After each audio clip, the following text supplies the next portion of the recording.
नमस्कार, times of Swaraj में आप सबों का स्वागत है और मैं हूं संतोष सिंह। और आज हम टाइम्स ऑफ स्वराज में चर्चा कर रहे हैं कि लालावाद पर भट्टी का सर्जिकल स्ट्राइक। जी हां, आप थोड़ा संशय में हो गए होंगे कि ये लालावाद क्या है। देखिए, नीतीश कुमार जब 2005 में बिहार के मुख्यमंत्री बने, 2005 से लेके 2023 तक उनके शासनकाल पर अगर आप गौर फरमाएंगे तो प्रशासनिक महकमे में जितनी बड़ी भागीदारी कायस्थ लाला अफसरों को मिली होगी, हमें नहीं लगता है कि इतनी बड़ी भागीदारी लालू यादव अपने शासनकाल में यादव अधिकारियों को भी दिया होगा। वैसे यादव के अधिकारी की संख्या तो ज़्यादा रहा नहीं है, कम ही रहे हैं, लाला अधिकारियों की संख्या भी है, लेकिन फिर भी कह सकते हैं कि जिसकी जितनी आबादी उसकी उतनी भागीदारी। तो आबादी लाला जी का कितना है और भागीदारी कितना है, छोड़ दीजिए, उस पर सवाल करना बेकार है। सारे के सारे वही लोग प्राइम पोस्टिंग पे रहे। एक दौर था जब चंचल कुमार के हाथों पर में सब कुछ था, तो वो उस तरीके से उन पर लालावाद का आरोप लगा, और वो निकलने को हुए तो फिर दीपक प्रसाद आए। दीपक प्रसाद पर भी इसी तरीके से लालावाद का आरोप लगा है। लेकिन चंचल कुमार के जमाने में कुछ चीज़ें बैलेंस बनाकर चला जाता था, और वो बैलेंस इस तरीके का था कि लालावाद को लेकर मुखर होकर आवाज़ नहीं उठ पाती थी।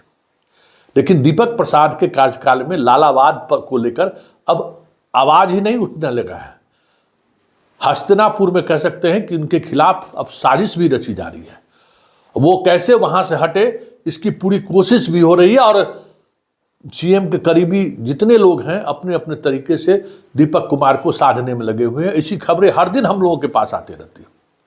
लेकिन अगर कहे कि आधिकारिक तौर पर किसी ने मोर्चा अगर खोला है तो वो है बिहार के डीजीपी आरएस भट्टी, जिन्होंने अभयानंद के बाद पहले ऐसे डीजीपी हुए जो सीधे तौर पर कहा कि हमारी बातचीत सीएम से 1 to 1 होगी।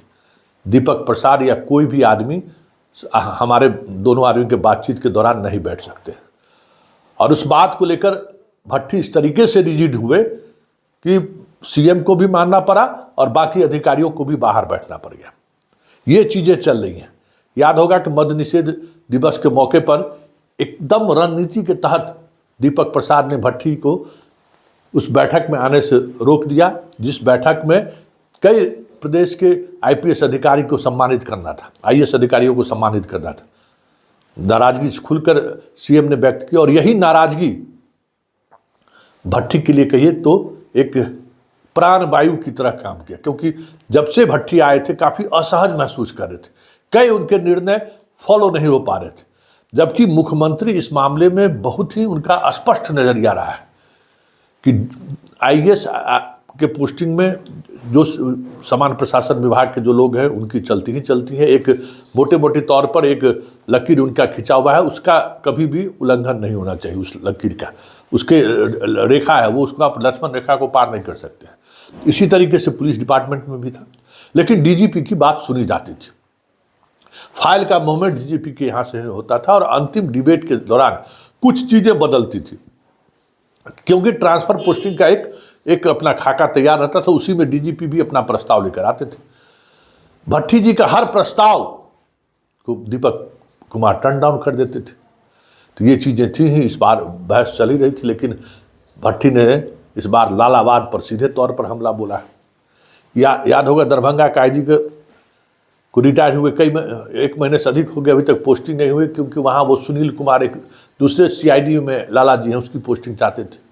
भट्टी ने प्रस्ताव ही नहीं बढ़ाया, और इस वजह से अभी तक डिप्टेशन पर ही चल रहे हैं। और अंत में स्थिति ये हुई कि डिप्टेशन का खींचतान इतना इस तरीके से हुआ कि मुजफ्फरपुर में जो लाला जी आईजी हैं उनको चार्ज देना पड़ा। अब खेला कहाँ हुआ ये सुन लीजिए। मुजफ्फरपुर के आईजी साहब जो कलाकारी किए हैं सो इतिहास गवाह है। वो जो कलाकार है, जिस तरीके से खेला उन्होंने किया है, तो जाते जाते दर्जनों पुलिस अधिकारियों का तबादला कर दिया। आप समझ सकते हैं पुलिस अधिकारियों के तबादला में क्या खेल होता है। उसमें भी अगर इस तरीके का ऑफिसर रहे तो क्या कर सकता है, आप सोच ही सकते हैं। मुख्यालय ने उस तबादले को रोक लगा दिया, कहा कि भाई बंद करिए, अभी वसूली का काम समझ में आ रहा है मुख्यालय को। अब तो वो रुक चुका है, वो भी रिटायर हो रहे हैं इस महीने में। बताइए, रिटायरमेंट के दिन तक वो आईजी मुजफ्फरपुर रहेंगे। जिस तरीके से रिटायरमेंट के दिन तक दरभंगा का आईजी लाला जी रिटायरमेंट के दिन तक आईजी रहा, कभी ऐसा हुआ है क्या? रिटायरमेंट से 2 महीने 3 महीने पहले उनको ट्रांसफर किया जाता है।